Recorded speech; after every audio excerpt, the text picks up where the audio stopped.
I've been training with Trainee Academy so far for 1 year. That is at Uganda Petroleum Institute, and I've attained skills and knowledge in oil and gas fundamentals, drilling operations, mechanical equipment in oil and gas, as well as production techniques. I come from Hoima district, and so this opportunity means a lot to me as a woman and as a Ugandan, basically to be able to contribute to Uganda's economy in this time. I'll be among the lucky 60 trainees that will have their training in Malaysia for 4.5 months, after which we shall be coming back to Uganda for a break, and then we go to France for another 4 to 5 weeks for further training.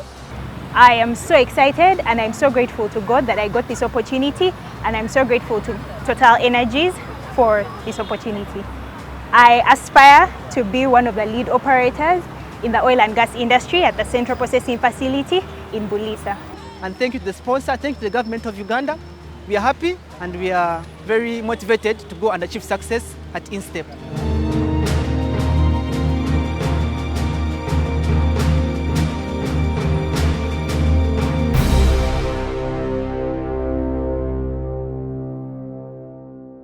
So the background of the Tilenga Academy is the need for Total Energies Uganda to operate the Tilenga field with a very large number of local Ugandan resources. Most part of the time when you operate in a country, either it's an existing field where you have resources and you need to add resources, or it's a country where there are resources available. Uganda is a brand new country to oil and gas energy, so there are no resources available, and the few people with transferable competencies are very important for the country. So if we take the resources of other businesses, it's not very healthy for Uganda. Great. So therefore we have decided to build a comprehensive recruitment and training system in order to provide the Tilenga field with people with the competencies in the large sense, soft skills, HSE skills, technical skills, to operate the site after first oil. So the strategy of Total E&P Uganda, and in a larger sense the strategy of Total E&P worldwide, is to maximize the use of local resources. So we try to send only what is necessary in terms of expat resources, and we want to develop local competencies. So the strategy behind it is to give preference to nationals, but for that, competency is not something that you declare. Competency is something that you get with training, exposure, and experience. So the idea was to have not a short program, but quite a long program, 2.5 years, that is a mix of different aspects: theoretical, practical in workshops, practical in live plants internationally, and then on-the-job training at site. And that blend of different exposure going crescendo in the difficulty will provide us the D-Day of the first oil with Ugandan able to operate the field of Uganda.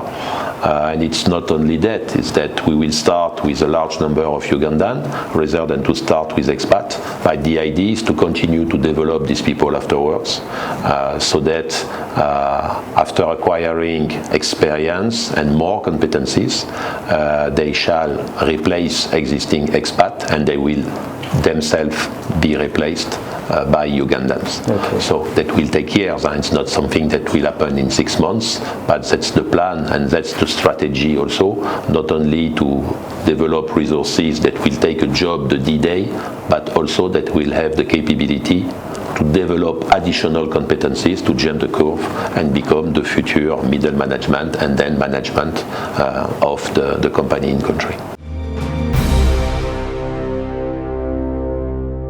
Basically, if you look just the US dollars, it's a very large investment. the training costs between 90,000 and 100,000 US dollar per trainee. Okay, with that money, you can send people for a PhD in one at Berkeley or whatever university in America. So it's a huge investment. But if you look at the price of sending an expat to do the work in less than 2.5 years, you have the return on investment. So it's an investment, but if you succeed at the end to develop the people and you keep the people, it's worth the money, definitely. So this is just to talk about US dollars. After that, to talk about national content, developing local resources, I would say it's not an investment, it's a must. Today, wherever you go in the world, the old days where you were sending an army of expats to operate the sites are over. Now, all the authorities in all the countries, all the regulators, the PIU in Uganda, are pushing you to maximize your investment to develop local capacity. So I would say, on one side, it's an investment that is worth the money, and on the other side, it's a must. So the benefits of these people are the pioneers of oil and gas in Uganda. They will operate the site and they will grow. In addition to that, by building that program, we have built a tool to build competencies. And that tool is mainly the investment we have done at UPIC, where we have bring several things. We have improved the capabilities of UPIC in terms of housing, catering, medical. I think UPIC now has the best clinic of all the training sites in Uganda, including Makerere.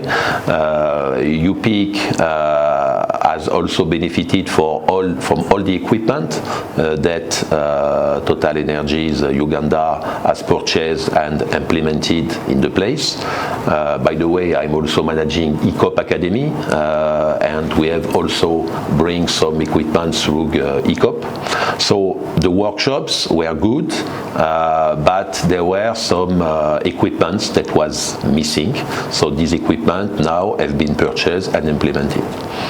In addition to that, the instructors of UPIC are good instructors, but they have something essential that is lacking, is the international exposure to oil and gas fields, just oil exposure to the field. They've been taught in good places in Uganda, in Europe, but they never saw a drop of oil. So we have built that curriculum with instructors from UPIC and with instructors from international companies. Okay. So at the moment, UPIC instructors are working with Ditzman instructor, that is an international contractor for Tilenga, and Petrotechno instructor, that is an international contractor for ECOP. And by working together with them, having the chance to attend the classes, it's an opportunity for them to develop and afterwards to be able to deliver the classes. Another very important aspect to develop a training is to have a curriculum. We have developed a full curriculum for Tilenga. That curriculum today is a gift. It's a legacy to UPIC. Okay, so UPIC can use that curriculum to develop other people, not only for Total Energies, but also for whomever will come tomorrow at UPIC to train people in oil and gas. So basically, capacity building through the instructor knowledge enhancement, additional equipment, ad hoc curriculum that is state-of-the-art with the standards of Total Energies, and improvement in all the logistics aspect to make the campus agreeable to live for the trainees. The biggest success story is the feedback I'm receiving today for both training centers. These people have not trained them so far. they are receiving people, and they are more than happy with the material they are receiving. When I say the material, is the people and their knowledge and their motivation. A few things I will always remember. One is around HSE. 2 months ago, we did the HSE award at UPIC, where we celebrated the commitment of the trainees to HSE, and one of the trainees, a lady by the way, was designated as the best trainee in HSE.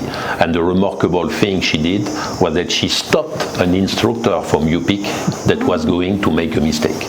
Wow. So, which is already an achievement, because whomever you are, within Total HSE philosophy, you can stop someone that is going to do something unsafe, even if it's someone above you in the management. So that trainee stopped an instructor, and I asked her to come and to explain to us what she did.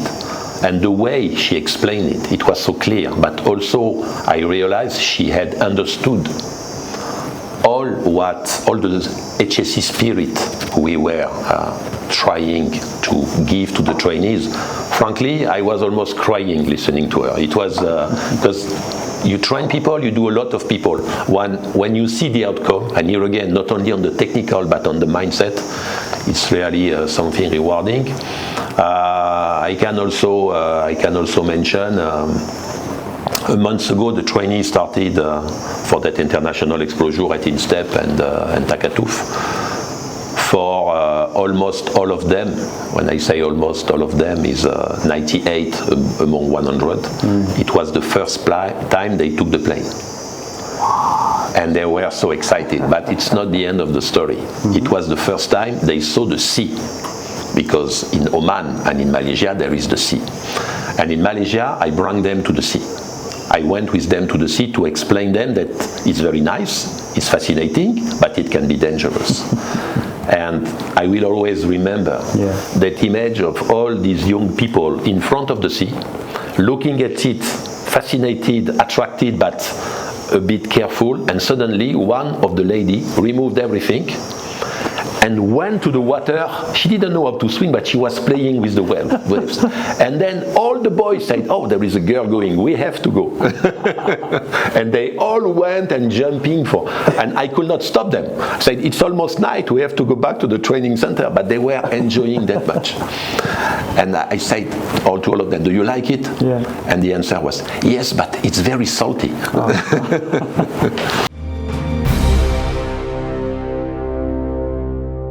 So how we recruited them?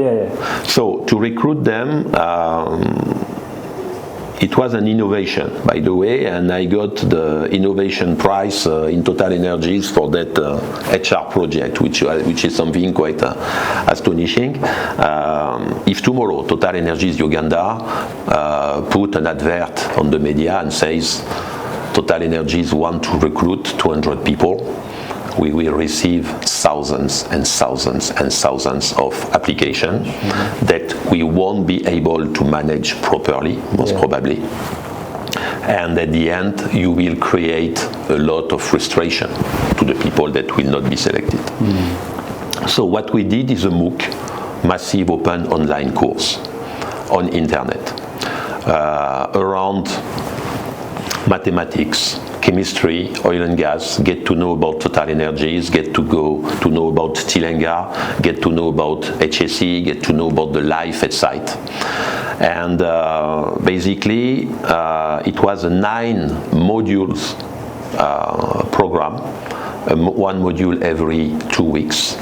So you needed to be really motivated and resilient to go up to the end. And the last module was just a recap. And they were testing all along the program. So at the end of the 9 modules, basically what I had is an Excel file with the name of the people and the best ranking. But not only that, I had also the district of origin of the people, the district where they are living, the gender, because we wanted to promote women in that program. We had the actual academic level, so we had a lot of elements. And we have been able to recruit the best people while making sure we were ensuring diversity in the different diplomas, academic level of the people, to ensure we have also people coming from vocational training. Diversity in gender, we have 25% women. Why 25%? Because in fact the participation to the MOOC was 25% of women participating. So with the managing director of Total in Uganda, we said, okay, if we have 25% of women registering, we need to have 25% of women in the program, which is, by the way, not 50%, but 25% more than the average on the industry in the world for that kind of position. It's 1% in the world. Here we have 25%, which is huge. And we wanted also to make sure that that program benefits as much as possible to the people living in the vicinity of the Tilenga operations. So we have 25% of people coming from the area of operation. Okay. So this is basically what we did for that recruitment program. So it was not only on internet, because after that they had to go through the proof test and then a face-to-face interview and the medical visit, obviously, before being selected. Okay. But 13,000 people participated. 13,000, and we selected the best 200. So that's why I'm not surprised that academically speaking they are at the right level, and I'm say it again, I'm as proud of their commitment and eagerness to learn than their technical results.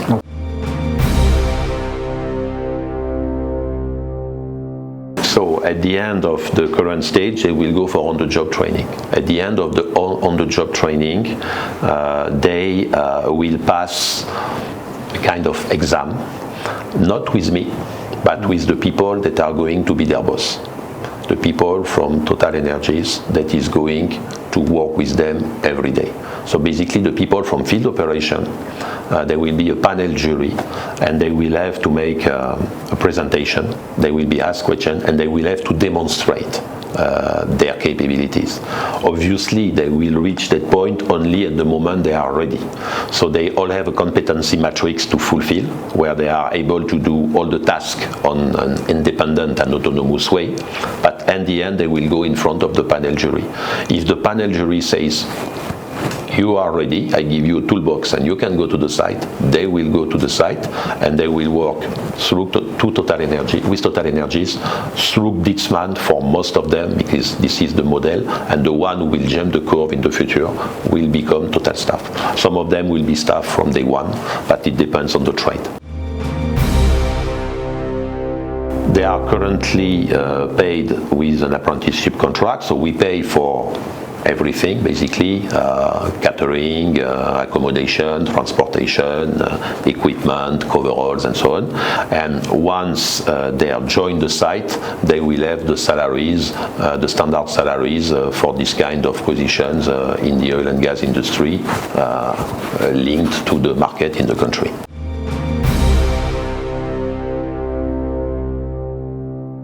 The best way to handle it first is to make them happy to work with us. Okay, so we are treating them very well during the training, and Total is a company that is really treating the people very well. So we will ensure that they have an interesting job, for sure. We will ensure that they have a salary that is benchmarked with the market.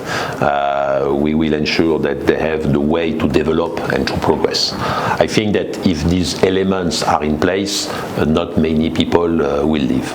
After that, there is obviously the risk that they leave for another industry. I don't I'm not really worrying about it.